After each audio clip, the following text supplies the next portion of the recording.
หลายอันนะครับหลายรูปอยู่หน้าผาแต่ว่าคนไปเที่ยวไปอย่างลั่งเที่ยวผู้ลงคนก็เอาไฟเอาหลัวแต่กวันเอาไปร่นในถ้ำในอย่างเขียนซื้อไว้โอ้ยมุนเอเลียนเลย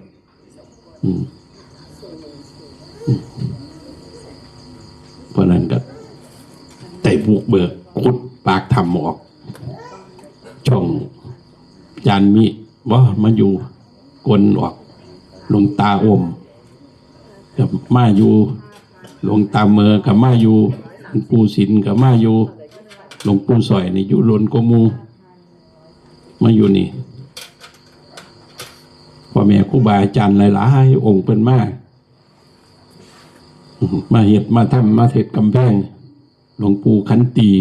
มุนจันทร์พร้อมมาเฮ็ดซอยกันอยู่นี่หลวงปู่สายท่องมูนี่ออกจากพี่ละมดนะเป็นพ่อแม่ครูบาอาจารย์มันมาประพฤติปฏิบัติอยู่นำหลวงปู่ไผ่เฮ็ดก้อนหินแม่สั่งก้อนบักใหญ่โอ้ยเพิ่นผ้าเอาไฟสุมมันแดงๆแล้วเอาน้ำสาดมันก็แตกออกหินเอาไปเฮ็ดกำแพงถูกเอาอ้อมวัดเดี๋ยวนี้ก็เป็นกำแพงหินตะกวันเขาอยู่ทางในวันนี้อ้อมไปเพิ่นตั้งกำแพงเก่าตรงนี้ก็สบายแล้วล่ะได้หลักฐานมาเนี่ยได้เป็นวัดเป็นยั่งมาเนี่ยได้เอกสารสิทธิ์มาขอบข้องเป็นของวัดก็ได้หลายแปลงอยู่แต่ว่าที่เฮ็ดต่ออีกอยู่เอาให้หมดน่ะ400-500 ไร่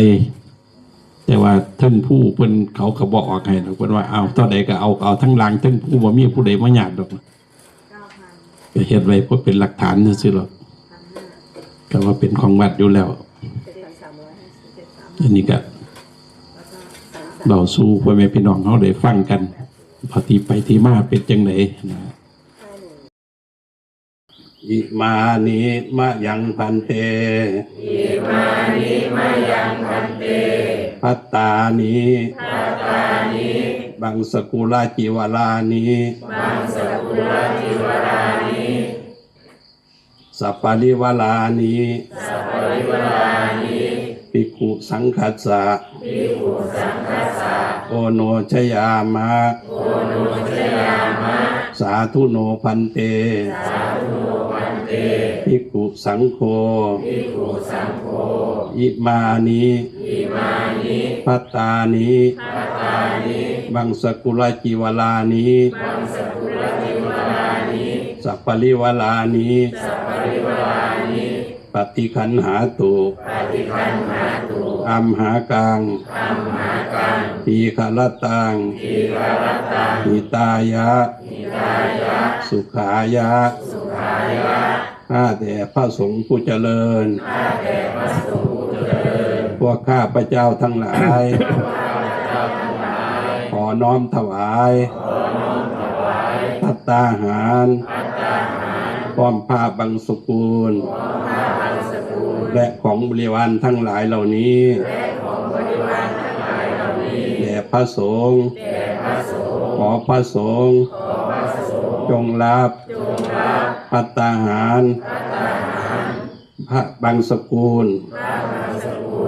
กับทั้งของบริวารทั้งหลายเหล่านี้ของพวกข้าพเจ้าทั้งหลายเพื่อประโยชน์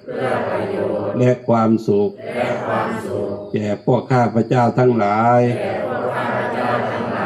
ตลอดกาลและนานเทอญ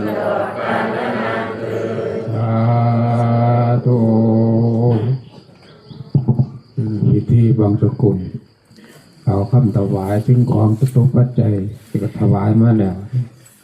ได้รับแล้วก็ถือว่าได้ถวายยกให้ถวายแปลว่ายกให้อันนี้กล่าวคำนี้บาตรที่ถวายถูกต้องที่สุดก็คือเวลารับบิณฑบาตกล่าวคำเป็นตบากกล่าวคำอันนั้นก็บอกออกชื่อว่าแล้วถวายภัตตาหารพร้อมตั้งวังสกุล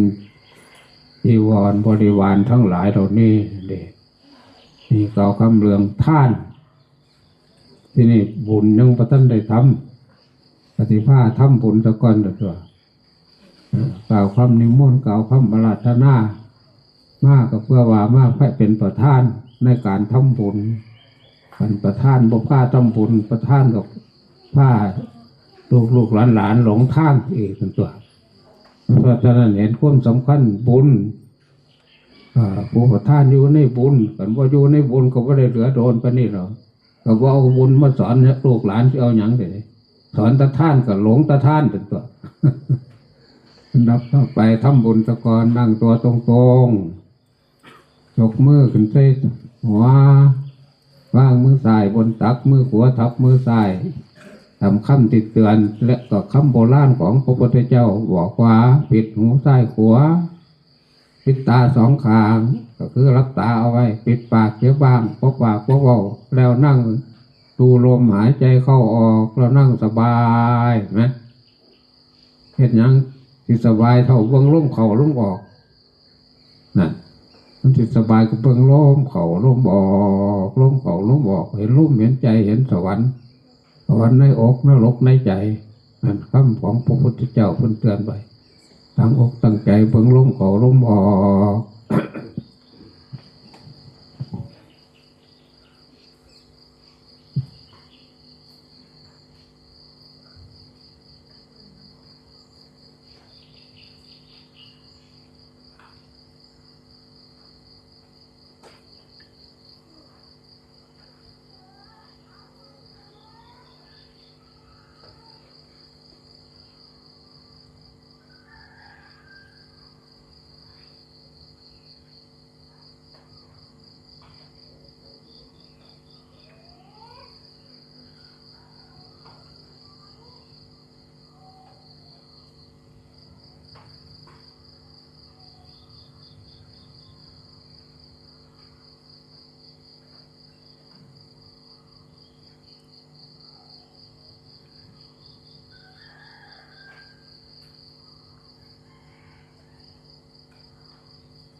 สมควรเจเวลาถอนสติออกจากลมเข้าลมออกก็มาฟังอีกสักหน่อย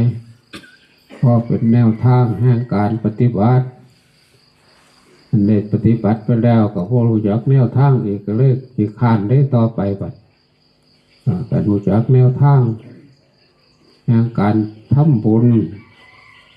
ก็จะเกิดความมันความประจันต่อไปเวลาเฮาบ่ได้มาเฮ็ดร่วมกันก็เฮ็ดร่วมญาติพี่น้องลูกหลานในเฮียนในซ่านของตนเองก็เฮ็ดได้บ่ได้เฮ็ดก็ได้บอกได้สอนลูกหลานอยู่เฮียนอยู่ซ่านอยู่บ้านอยู่ซองก็เฮ็ดได้เพราะฉะนั้นก็จะเฮาก็จะบ่มีแนวเพิงเด้คำสวดมนต์ไหว้พระอีหยังก็ปฏิญาณกันนัตถิเมสรณังอัญญังพุทโธเมธัมโมเมสังโฆเมสรณังวรังอันเฮามาสวดหาบ่ระลึกหาก็สิเห็นบ่ล่ะคำว่าเป็นสรณะที่พึ่งทั้งใจที่พึ่งทั้งกายมันบ่แน่นอนเพราะสังขารร่างกายมันบ่เที่ยงจึงได้เตือนจึงได้บอกจึงได้ย้ำว่าในโตของเฮามีสองอย่างหนึ่งรูปสองนามรูปคือก้อนธาตุก้อนนี้ซึ่งเป็นมรดกของคุณพ่อคุณแม่เด้ น้ำก็คือใจใจนี่แหละคนบ่ใครเบิ่งคนบ่รักษาคนเบิ่งแตะกายถามผู้ใดล่ะถามพระพุทธเจ้าอยู่ในหัวใจเจ้าของนั่นนะว่ามือหนึ่งเฮาแต่งใจจักเทียเฮาอาหารเลี้ยงใจจักเทียหาอาหารเลี้ยงกายจักเทียแต่งสังขารร่างกายจักเทียบวกลบคูณหารเขาเบิ่งดูอันผู้ใดเลี้ยงอาหารปรุงแต่งแต่ร่างอาหารตั้งเลี้ยงแต่ร่างกายผู้นั้นหลงทางเด้จะไปติดสังขารร่างกายว่าตัวกูสุดเด้วะอันนั้นว่าแต่งใจอันผู้ใดสนอกสนใจในการแต่งใจก็แปลว่านั่นแหละเห็นพระพุทธเจ้าอันเห็นใจก็เห็นพระพุทธเจ้าตัวพุทธะแปลว่าผู้รู้ทุกคู่ทุกคนก็มีใจก็แปลว่ามีผู้รู้ก็แปลว่ามีพระพุทธเจ้าเพราะฉะนั้นก็ต้องไปถามใส่แล้วเพิ่นจังเตือนให้ที่พระพุทธเจ้าเพิ่นสอนบ่ให้เชื่อพระสอนให้เชื่อพระพุทธเจ้านั่นว่าถูกต้องกับถูกใจมันเป็นจังไดความถูกต้องก็คือเลี้ยงใจแต่งใจรักษาใจให้อาหารใจหลายๆแต่ความถูกใจชาวบ้านนี่จังไดนั่นประชาชนคนน้ำบ้านที่จะแต่งกายหามาตัวใดก็แต่งโดยเฉพาะลูกหลานตัวมือหนึ่งยังเห็นคักก็ว่าหาทองตัวในพระไตรปิฎกหรือใดหรอกทองน้ำพระพุทธเจ้าซองเบิ้งตัวมันเอามีสติปัญญาก็เกิดปัญญาเกิดโอ้จะเป็นคนเฮามัวเมาหลงสังขารร่างกายหามาอยู่มากินหามาตกมาแต่ง สิ่งของมีตัวไหนเห็ดมาตัวไหนบ่มีเหลือ ว่าคือตะกอนวงตามเหตุการณ์ตามความจริงสมัยใหม่นี่เป็นจังเตือนใบให้ระวัดระวังในเด้อศีลธรรมบ่กลับมาโลกาภินาศนั่นบ่เห็นคนนุ่งเสื้อตาผ้าตาคือตะกอนเด้ตะกอนนุ่งจนว่าตาแล้วตาอีกตัวนุ่งเฮ็ดเวียกเฮ็ดงานเฮ็ดนั่นเฮ็ดนี่ก็ได้เสื้อก็เป็นชุดที่ไปทำบุญชุดที่เข้าวัดชุดที่ไปรักษาศีลชุดที่เฮ็ดเวียกเฮ็ดงานจนว่าลังโกลังก้นว่าท่านย่านเสียเปียงเสียเปียงผ่าไรกับว่าปะโตเฮ็ดเวียกเป็นตัวบนวงเสือไหม ใส่ใบเตี้ยวเน็บใส่ผ้าอาบน้ำเน็บเตี้ยวเกินก็เฮ็ดเวียกแล้วเราก็เอาเสียออกแล้วก็เอาเสียตากแดดแท่นผ่ารวดเป็นตัวนั่นความมัธยัสถ์ความระมัดระวังความบ่อยากใส่ใจหลายคือซุมื้อนี้มาซุมื้อนี่เต็มตู้อยู่ว่าตะลงไปของคนมาขายก็เรียกหาซื้อตะเสียตะผ้า ปัญญามคนถูกคนยากลำบากเกิดเหตุนั้นเมื่อนี้แจกเสียผ้าขอแพ้เสียผ้าไปให้อุบัติเหตุบนหันบนนี้ไปสงเคราะห์สงหาโอ้ลงไปเห็นว่าปีน้ำท่วมทั้งไตปีแผ่นดินไหวปีครั้งที่แรกที่สุดไหมจนว่าคนบ่มีแนวใส่ถิ่มมันเพิ่งเปิดตัวอยากได้ตั้งจะตู้ปัจจัยบุญได้บัดนั่นมันหลายมันคานิยมทั้งสมัยใหม่นี่หลายกว่ามาซึ่งเคยเตือนเลยว่าศีลธรรมไม่กลับมาโลกาภินาศนั่นแหละอย่างไรขยันมันเพี้ยนอย่างไรเน้นหนักภาคมัธยัสถ์ขยันประหยัดเห็นไหม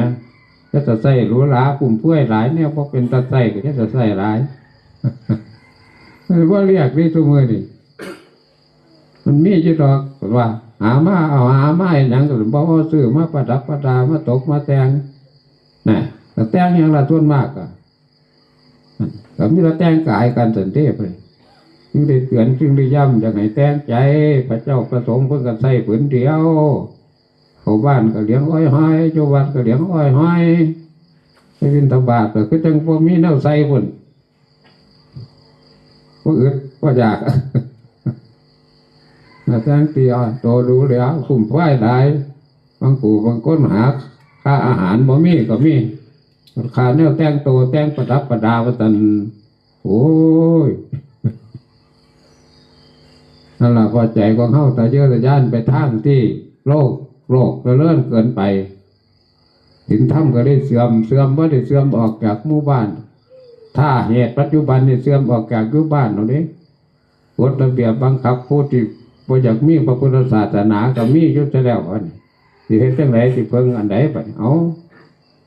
พระเจ้ามาตั้งระเบียบว่าพระพุทธศาสนาไม่ใช่เป็นศาสนาประเทศไทยศาสนาของประเทศไทยในเปลืองจตุปัจจัยพระเจ้าประสงค์เงินเดือนปีหนึ่งราคาเท่าไหร่เอากันคิดไปทางนี้บ่ดูแต่ว่าแม่นความของเขาเจ้าเว้าซะแล้วท่านผู้ว่าปฏิบัติเข่งขัดเห็นความสำคัญด้วยกันปฏิบัติอาหารใจซะแล้วโอ้ยมันก็วันไหวไปทางคุณแล้วจิตตรงนู้นประเทศไทยพระมีจักโลกหนึ่งนับตั้งแต่เจ้าอาวาสนี่จะพัดเงินเดือนไหมภาษาเจ้าบ้านจักบาทบาทอ๋อ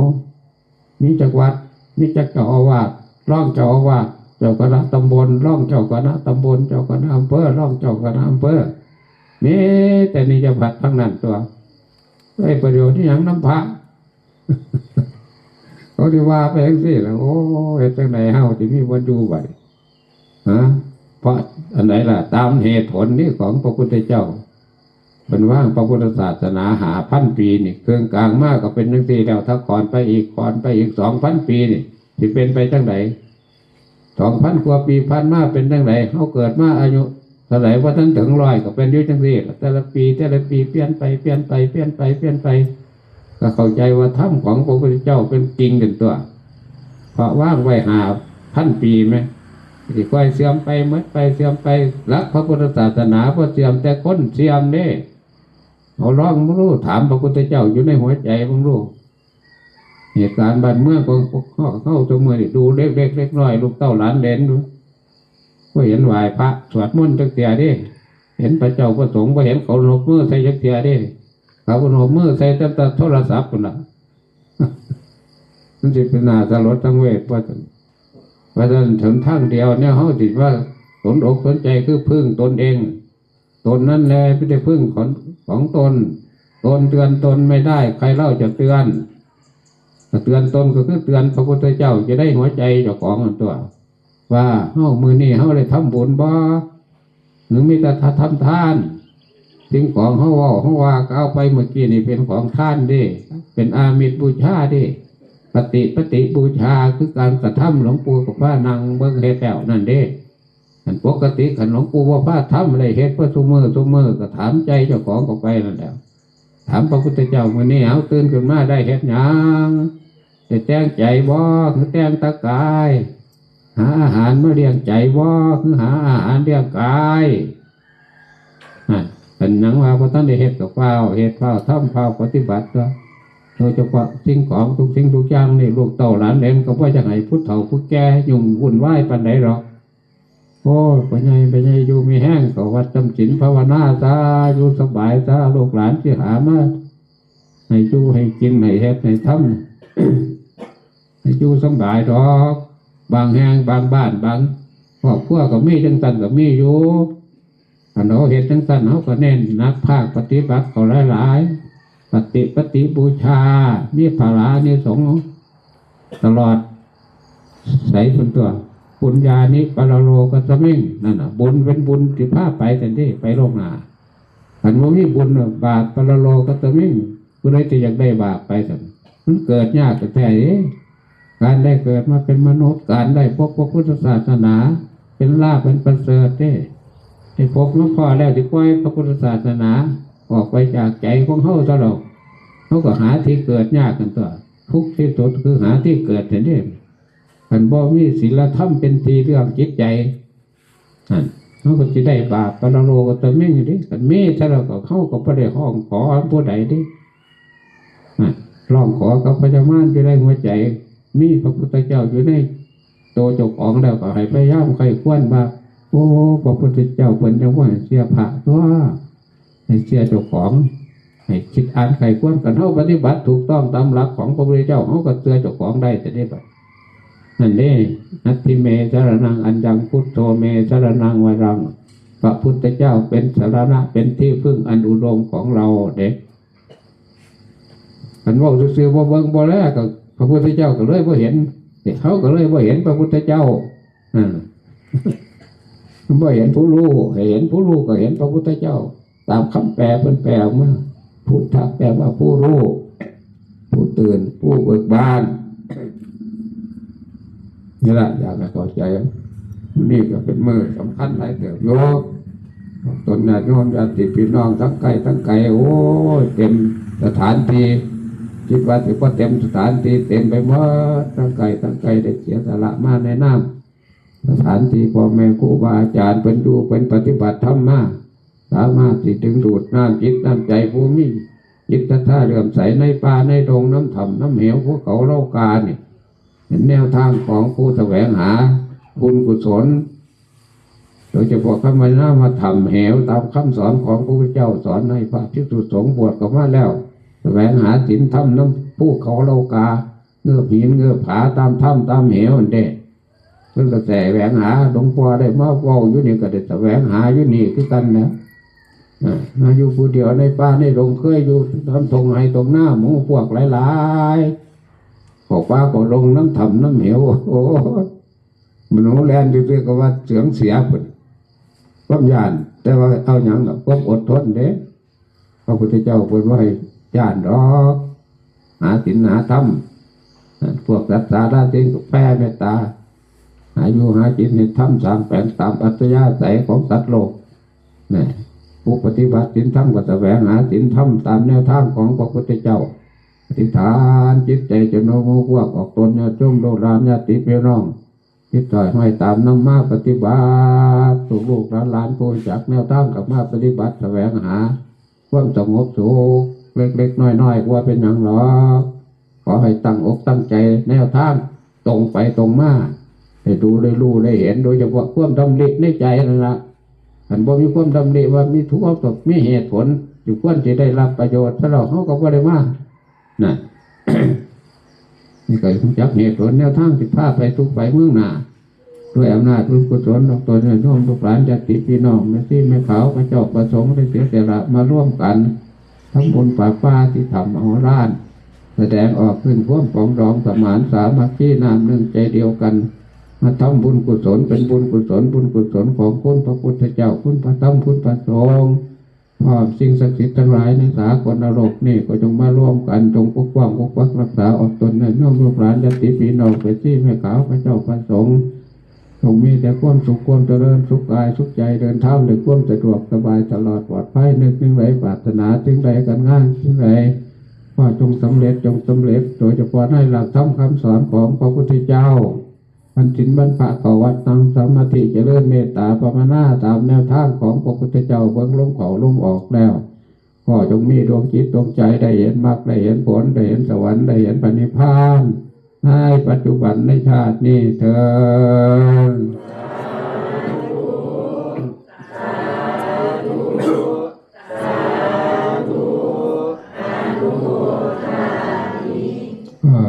อัปโลกนกรรมนั้นถวายมันสังฆทาน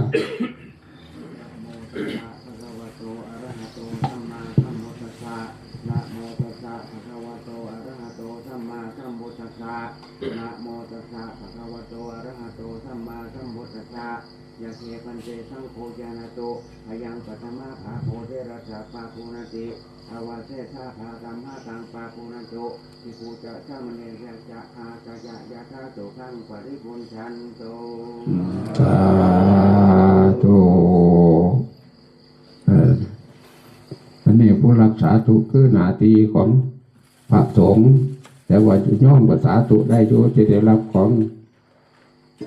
บริวารทั้งหลายทั้งปวงนี่อันบ่ทำพิธีอันนี้ก็โยมไปรับก็ได้เด้เพราะถวายของสงฆ์นี่ขอพระสงฆ์จงรับเด้พระทหารบางตระกูลบริวาร